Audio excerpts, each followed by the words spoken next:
Do you stop and look back at the year you've had, like at the end of each year? This time of the year, I always reflect on what I've achieved throughout the year. And I find a really easy way to do that is to go through my calendar, see all the events I had in, and also because I journal mostly every single day, I use this time of year to go inwards, to grab all my notebooks, grab anything that I've made a note on, maybe notes on my emails or things like that, and reflect on the year that I've had. This year, I went through a second mental breakdown at the start of the year, and I cannot believe where I am now compared to where I was back in February and March. I couldn't leave the house. I had crippling agoraphobia, crippling anxiety, and I just couldn't get out of the house. I couldn't feed myself. I couldn't bath properly. I couldn't do day-to-day things. And now, at the end of the year, as I reflect, I have opened a business in coaching. I started a part-time job where I actually leave the house and I go to work at the place of work. I've done so many things and I just can't believe it. But the biggest things that I'm most proud of is how my mindset has shifted over the year. So I've achieved a lot of different things, including I got over my fear of driving this year. Now, I used to be a really confident driver, but had a really bad fear of it since I was diagnosed with GAD. I overcame it this year by seeking help. And there's so many other things. I'm not going to sit here and list them all the things I've done. The biggest things I wanted to bring to the surface is how I've changed my mindset. My year, this year, particularly with my money mindset, has come on leaps and bounds. When I was made redundant and then became sick and then was trying to open a business at the same time, I was so sick with worry all year with money that I wouldn't get it, that I wasn't going to be able to pay the mortgage, that I was letting my husband down, I was letting my family down.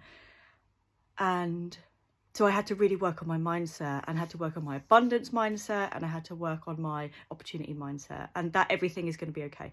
That has been the biggest thing that I've worked on this year, is my mindset for growth. So think about, where have you grown this year that maybe at the start of the year you never ever thought you would? For me, I honestly never thought that I'd be able to get out of that mindset of fear of the lack of money. Now, oh my goodness, I cannot tell you.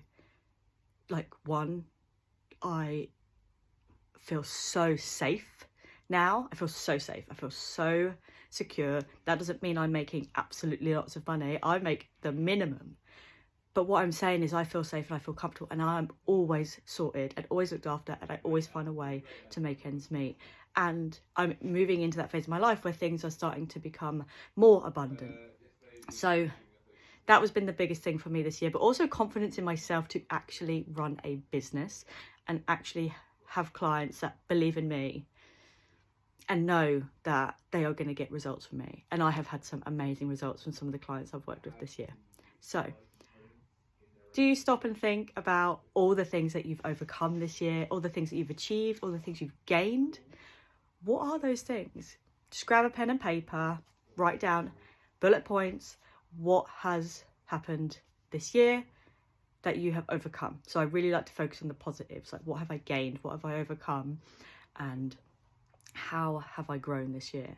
To wrap up this video, I am hosting a New Year's goal setting party, middle of January 2025, and I want to invite you. I want you to be there. I really want you to get started off in the year with a bang. Now, we're not going full hog, setting loads of goals, boom, this is it throughout the year. But what we're doing is we're getting really clear on what are our intentions for 2025, what has happened in the last year, and where do we see ourselves going. And I help you find that by prioritizing different areas of your life that maybe you don't feel fulfilled in. So if you want to see more about that, stay tuned. Otherwise, you can find it in my stories or in my bio and link where you can sign up to that. So keep your eyes peeled. Hope to see you there. Have a great day.